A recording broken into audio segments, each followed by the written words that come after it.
Baiklah, saya akan melanjutkan modul 14 tentang rekayasa optik. Nah, di sini saya akan menjelaskan rekayasa optik, di mana rekayasa optik adalah bidang studi yang fokus pada aplikasi optik. Pada ahli rekayasa optik mendesain komponen dari instrumen optik seperti lensa, mikroskop, teleskop, dan peralatan lainnya yang mendukung sifat cahaya. Peralatan lain meliputi sensor optik dan sistem pengukuran, laser, sistem komunikasi fiber optik, sistem cakram optik, dan sebagainya. Nah, sejak ahli rekayasa ingin mendesain dan membangun alat yang membangun cahaya menjadi suatu yang berguna.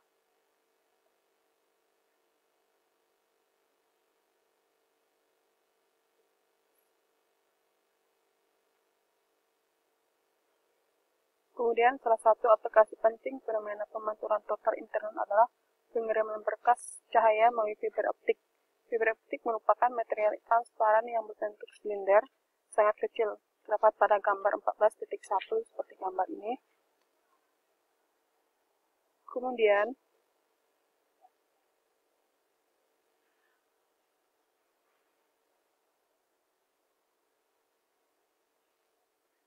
contoh fiber optik yang digunakan dalam komunikasi fiber optik umumnya telah dibungkus dalam satu modeling di mana tiap bondalan mengandung sejumlah fiber optik. Kemudian pada gambar 14.2 itu contoh fiber optik yang digabung dalam satu bondalan. Terus pemakaian utama fiber optik dijumpai dalam dunia telekomunikasi karena cahaya memiliki frekuensi di atas 1014 Hz. Maka jumlah data yang dapat dikirim melalui fiber optik per detik sangat besar.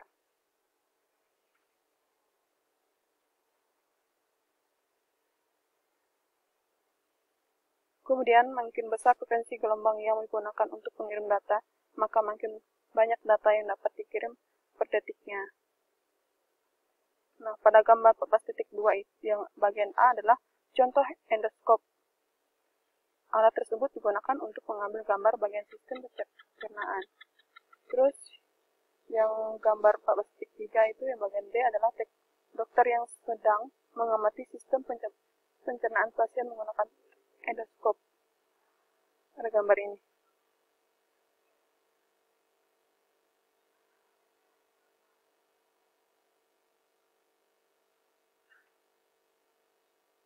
Kemudian serat optik adalah saluran transmisi yang terbuat dari kaca atau plastik yang digunakan untuk mentransmisikan sinyal cahaya dari suatu tempat ke tempat yang lain. Cahaya yang ada di dalam serat optik sulit keluar karena indeks bias dalam kaca lebih besar daripada indeks bias dari udara. Kemudian sumber cahaya yang digunakan adalah laser, karena laser mempunyai spektrum yang sangat sempit. Kecepatan transmisi serat optik sangat tinggi, sehingga sangat bagus digunakan sebagai saluran komunikasi.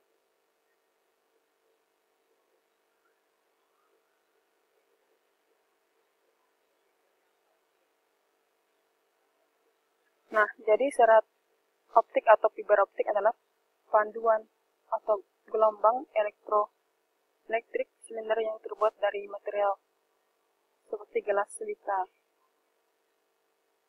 Kemudian pada gambar 14.4 ini adalah pemantulan internal, yang dimana total dalam serat optik atau fiber optik.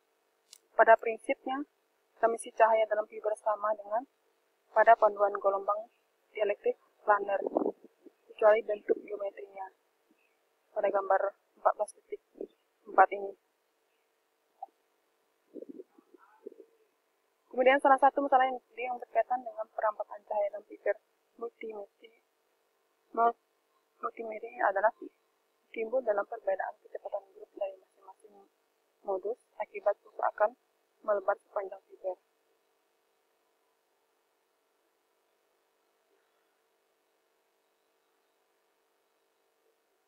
Nah, di sini ada susunan utama serat optik ialah sebagai berikut. Yang pertama ini cord merupakan serabut kaca mikroskopis yang berdiameter beberapa mikron hingga beberapa puluh mikro. Di bagian inilah cahaya ditransmisi. Quartz dibuat dalam kaca murni untuk membuat daya serapnya menjadi sekecil mungkin dan ukuran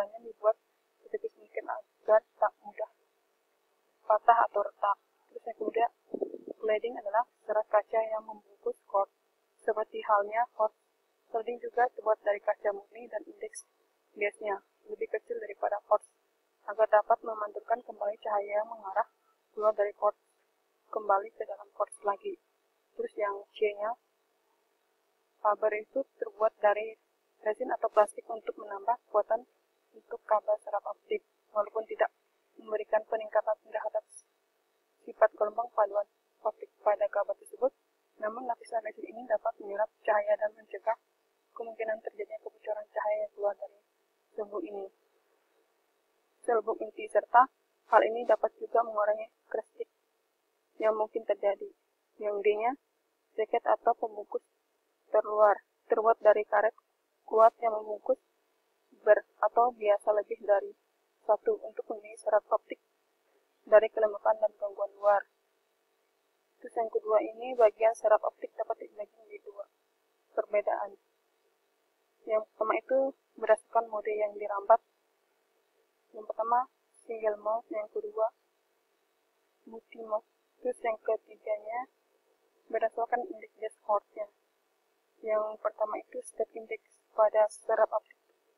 Step index quartz memiliki indeks bias yang homogen. Terus yang kedua blended index.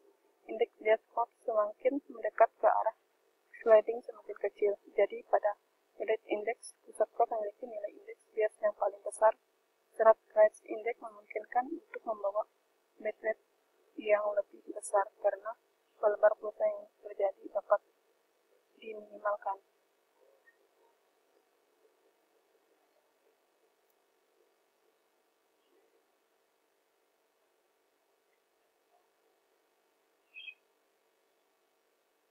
Nah, di sini salah satu aplikasi penting fenomena pemantauan total internal adalah pengiriman berkas cahaya melalui fiber optik. Fiber optik merupakan material transparan yang berbentuk silinder sangat kecil. Pemakaian utama fiber optik dijumpai dalam dunia telekomunikasi. Sistem fiber optik dapat membantu percakapan telepon, televisi kabel, sambungan internet, sinyal video, dan lain-lain. Yang ketiga itu fiber optik juga menjadi komponen penting dari peralatan kedokteran yang bernama endoskopi. Yang keempat, endoskop mengandung kamera dalam sumber cahaya kecil serta fiber optik yang ditempatkan pada bundalan fleksibel. Dan cahaya yang ditangkap kamera dikirim melalui fiber optik ke monitor sehingga dokter dapat melihat atau merekam gambar bagian tubuh tersebut. Cahaya dikirim ke organ dan cahaya pantulan organ ditangkap melalui sistem fiber optik.